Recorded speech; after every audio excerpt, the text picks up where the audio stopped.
दोस्तों, आजकल बच्चों का एक नया वर्ग विकसित हुआ है, जो पढ़ाई के नाम पर अपने अभिभावकों को मूर्ख बनाकर पैसे ऐंठते जाते हैं। कुछ अभिभावक भी बच्चों की झूठी तारीफ करके अपना भाव बढ़ाते जाते हैं। ऐसे ही लोगों के बारे में मैंने एक कविता लिखा है जिसका शीर्षक है कलेक्टर का बाप।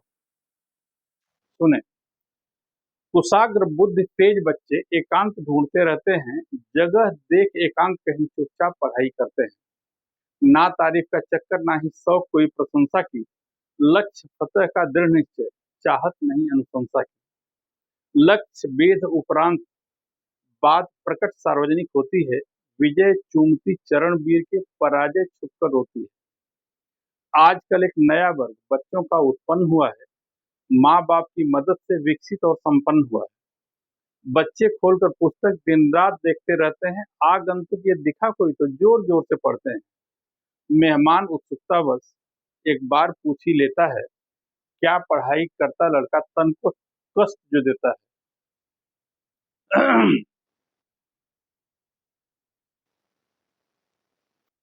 जब से यहाँ पर आया मैं, बच्चा पढ़ते ही जाता है, खाने पीने का ध्यान नहीं, पन्ने ही पलटते जाता है।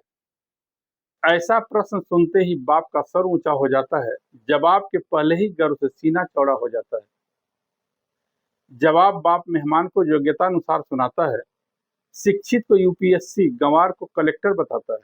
कलेक्टर की तैयारी में श्रम दिन रात ही करता है, खाने पीने का ध्यान नहीं, हरदम पढ़ते ही रहता है। एक नंबर से चूका था परीक्षा पिछली बार की, निश्चित ही पास करेगा प्रतियोगिता इस बार की। ऐसी बात करते थे जैसे परीक्षा है इन्हीं के हाथ में, इस बार पास हो जाएगा, पूरा यकीन इस बात में। निज भाव बढ़ाने वास्ते बच्चे को कलेक्टर बताते हैं, ऐसा बोल स्वयं भी कलेक्टर के बाप बन जाते हैं। हवलदार एक थे जिनकी मेरे अंतर्गत नियुक्ति थी। स्वभाव से अच्छे थे ही, बातों में भी एक युक्ति थी। फाइल ले केबिन में आया, अदब से मेरे पास दिया। चलने को हुआ तो मैंने एक व्यक्तिगत सवाल किया, बेटा तुम्हारा क्या करता है स्नातक होने के बाद में? सवाल सुन परिवर्तन दिखा हवलदार के स्वभाव में। सर ऊंचा कर बोला, महोदय यूपीएससी का धक्का है, एक नंबर से चूका पिछला, अब की बार तो पक्का है।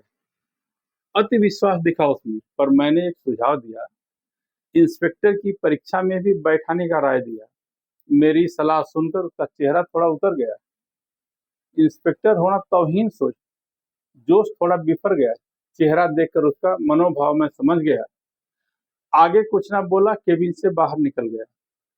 भावी कलेक्टर बता पुत्र को अपना भाव बढ़ाता था, कलेक्टर का बाप सोच खुद को उच्च दिखाता था। बाद में बदली होकर के बहुत दूर वो चला गया। बरसों तक फिर मिला नहीं, यादों से भी निकल गया। 10 सालों के बाद अचानक उससे मुलाकात हुई।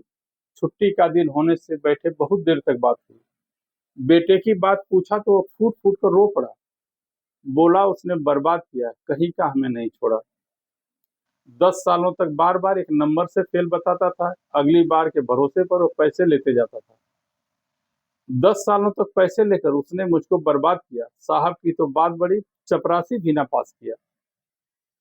अब घर में बैठे बैठे दिन भर दारू ही पीता है, पीकर शरीर बर्बाद किया, अब मर करके जीता है। मोहल्ले के लोग उसे कलेक्टर कहकर चिढ़ाते हैं, उसके साथ मुझको भी कलेक्टर का बाप बुलाते हैं। धन्यवाद।